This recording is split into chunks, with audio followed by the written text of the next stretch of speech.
కూర్చోండి డిసెంబర్కి కొత్త ప్రభుత్వం ఏర్పడాలంటే. డిసెంబర్ కదా అప్పుడు కొత్త ప్రభుత్వం కేసీఆర్ ఆ రోజున చేసింది.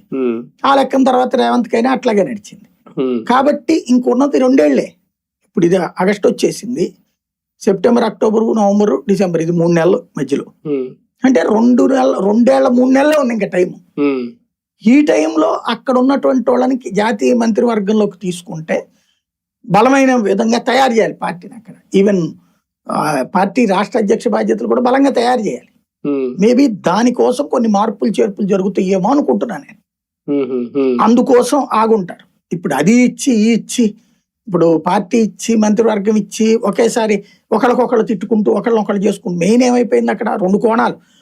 ఒకటి వీళ్ళు సీరియస్ గా తీసుకోవడం, ఏది మంత్రివర్గంలోకి తీసుకుని అలాగే రాష్ట్ర నాయకత్వం మార్చి ఏ బండి సంజయ్కి ఇస్తారు లేకపోతే ఇంకోళ్ళకి ఇస్తారు ఇచ్చేసేసి పూర్తిగా గెలుపు బాధ్యత ఈసారి ఎవరు చేపడతారో వాళ్ళకి గెలుపు బాధ్యత పెట్టుకునేటటువంటి కోణం నెంబర్ 1.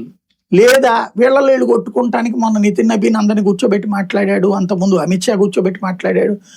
ఎంత మాట్లాడి వీళ్ళు మారకపోతుంటే విసుగుబుట్టు వదిలేసన్నా అయి ఉండాలి. అదేంటనేది మోడీ మంత్రివర్గ విస్తరణ తర్వాత తేలుతుంది.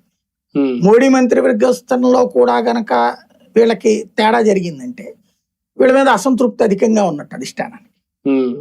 దాన్ని రేపు పొద్దున కాంగ్రెస్ ఎట్లాంటి అడ్వాంటేజ్ తీసుకున్నదంటే అది బీఆర్ఎస్ తో కుమ్మక్కయ్యి వీళ్ళిద్దరూ కలిసిపోబోతున్నారని చెప్పబోతుంది రేపు పొద్దున. అలా కాకుండా మంత్రివర్గంలో మంచి